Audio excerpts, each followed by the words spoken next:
The moment the church Joseph Larson calls out Creflo Dollar live from the pulpit. This is evil. Nobody in the building was prepared for what happened that night. The church lights were warm, the music soft, and Joseph Larson had just finished singing the final chorus of How Great Thou Art. People were standing, hands lifted, tears flowing. It was supposed to be an ordinary service, a worship night, a peaceful moment. But what happened next turned the entire atmosphere upside down. Joseph stepped forward, placed the microphone to his chest, took a long breath, and the crowd could instantly sense something was wrong. His face looked burdened, almost conflicted, like a man who had tried to hold something inside for far too long. Then he said the words that shook the entire sanctuary. Church, I need to address something, some teachings out there, especially what Creflo Dollar is preaching. This is evil. People gasped. Some froze. A few even whispered, did he just say Creflo Dollar? Live. No one expected it, not even the musicians behind him. Jill Swaggart turned sharply. Grace Brumley looked stunned. Even Pastor Gabriel, sitting on the front row, blinked slowly as if trying to understand whether Joseph really meant what he just said. But Joseph wasn't done. He stepped closer to the edge of the stage, fire in his eyes. This is not about a preacher, it's about truth. The church had never seen Joseph like this. Usually he was gentle, emotional, soft-spoken, always pleading with people to come to Jesus. But this Joseph was different, bold, fierce, carrying the weight of something heavy. He continued, when someone takes the message of the cross and turns it into a message of wealth, greed, and self-worship, that is not the gospel. That is not of God. That is evil. A few people stood up and clapped. Some sat in shock. Others couldn't even breathe properly. Because no one calls out Creflo Dollar publicly. Not from a global ministry stage. Not in front of cameras. And definitely not with this intensity. But Joseph did. And he wasn't apologizing for it. The room tension was so thick. Every eye was on him. Even Donnie Swaggart leaned forward, eyebrows raised. He knew Joseph was stepping into dangerous waters. A direct confrontation with one of the most influential prosperity preachers in America. But Joseph looked like he didn't care about opinions, politics, or backlash. He was preaching with the seriousness of a man who believed that people's souls were at stake. If you follow teachings that tell you money makes you holy, if you believe blessings come only by sowing thousands of dollars into a ministry, if you think God is a bank machine, Joseph paused, his face tightening. That's not Christianity, that's manipulation, that's darkness. The church was silent. Not a cough, not a whisper, not even movement. It felt like the entire building was holding its breath. I'm tired of people being lied to. Joseph. For the first time ever, Joseph publicly revealed something deeply personal. He confessed that members of his own youth meetings, camp meetings, and online viewers had written to him, crying, telling him how they felt guilty because they couldn't give seed money like Creflo Dollar demanded. He said, a single mother wrote me and said she felt cursed because she couldn't give $1,000 seed. How dare any preacher, anyone, place that burden on God's people? That is not God. That is evil. People shouted amen. Others wiped tears. Joseph's voice broke, not because he was angry at Creflo Dollar, but because he was heartbroken for the people who were misled. The backstage reaction was wild.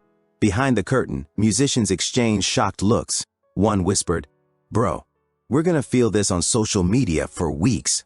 Another quietly said, Joseph just declared war. But the one with the most intense reaction? Gabriel Swaggart. He leaned back in his chair, both hands covering his mouth, eyes wide. He wasn't angry. He was stunned. It was the same expression someone has when a person speaks the truth everyone avoids. Then Joseph said the line that broke the whole church open. If Creflo Dollar hears this, good. Somebody needs to tell him. The crowd exploded. People stood. Hands went up. Voices shouted. Some were cheering, some were crying, and some were simply overwhelmed. Because never, never had anyone from the Swaggart platform called out Creflo Dollar in such direct, unfiltered, unapologetic language. It wasn't gossip. It wasn't shade. It wasn't a vague reference. Joseph Larson named him. Joseph Larson confronted him. Joseph Larson declared it evil. And he did it live. The camera cut away, but the damage was done. The live stream producers panicked. As Joseph's words intensified, cameras slowly started shifting to wide shots, trying to soften the tension. But it was too late. Thousands watching online had already heard every word. Chat exploded. Screenshots flooded social media. Clips started circulating within minutes. But Joseph didn't care. He kept going. This is about the cross, nothing else. Joseph walked back to the pulpit and placed both hands on it. He wasn't yelling now, he was pleading. His voice shook. If we lose the cross, we lose everything. This world is full of deception. Preachers are turning the gospel into a business. Church, we have to stand for truth even if we stand alone. Some people started kneeling. Some began crying. Others walked forward to the altar. Joseph's message wasn't just a rebuke, it was a cry for the church to wake up. The moment that ended part 1, Joseph finally closed his eyes, raised his head toward heaven, and said softly, "Lord, I had to say it." And the entire church, every soul in the room, felt the weight of that moment. This wasn't just a message. This wasn't just a call out. This was a spiritual earthquake. Joseph Larson had just drawn a line in the sand, live, on stage, in front of the world. And Creflo Dollar's name was now at the center of a storm. Creflo Dollar responds, and JSM goes into full damage control. Joseph Larson walked off the stage slowly, like a man who had just emptied his entire soul. His hands were shaking, not from fear, but from the weight of truth he felt compelled to release. Behind him, the church was still in chaos. Some people were praying, some were whispering, some were taking out their phones, already posting clips online. Joseph knew the moment he stepped backstage, everything had changed. And he was right. The storm arrived faster than anyone expected. Backstage, JSM turns into a whispering war zone. Joseph stepped behind the curtain, and instantly staff members rushed toward him.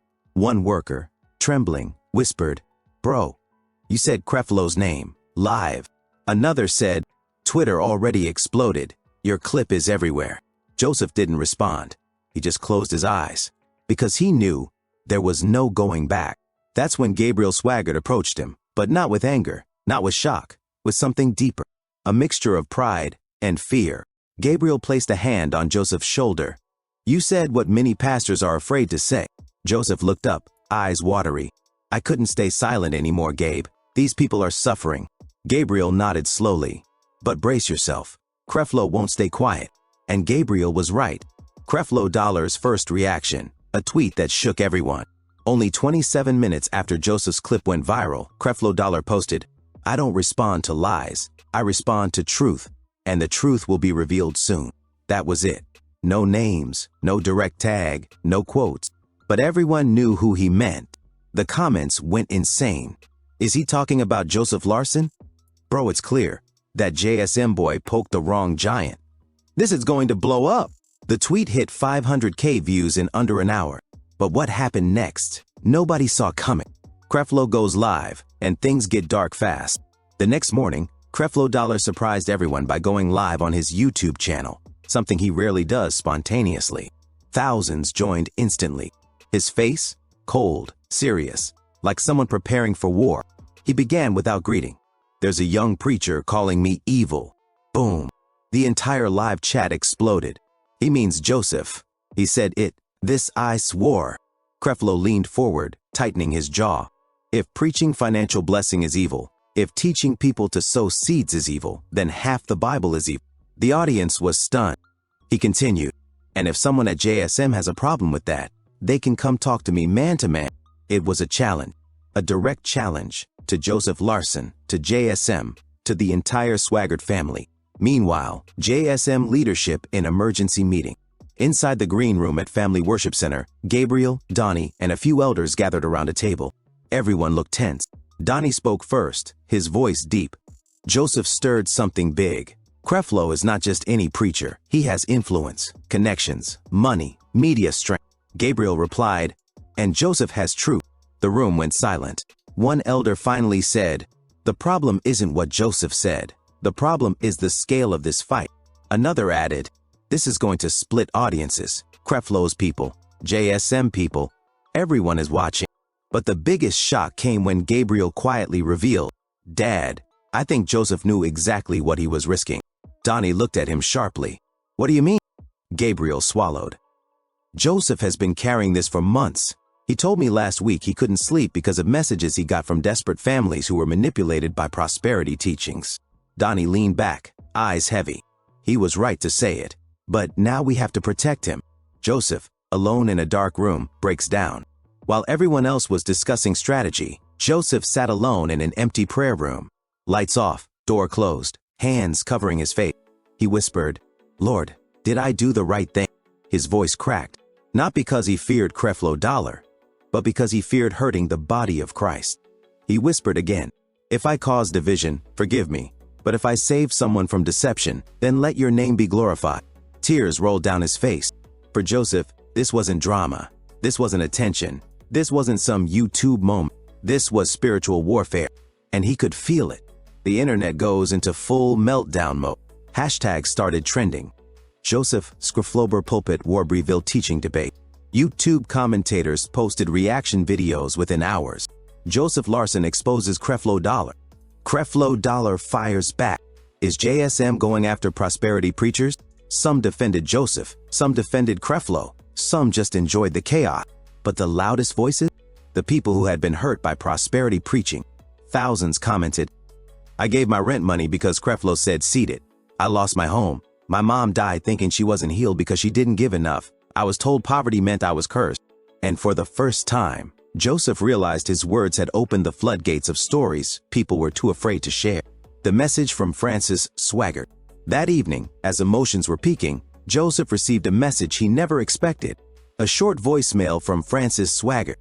Her voice was calm, gentle, almost mother-like. "Joseph, you spoke the truth. It was time someone did. Don't be afraid." Joseph stared at his phone, stunned. Because if Frances showed support, it meant the entire top layer of JSM silently stood beside him. But the battle wasn't over. In fact, IT was just beginning. Creflo Dollar was preparing a response sermon. JSM was preparing an internal statement. Media channels were grabbing the story. Pastors across America were chiming in. Joseph? He was preparing for the biggest spiritual fight of his life.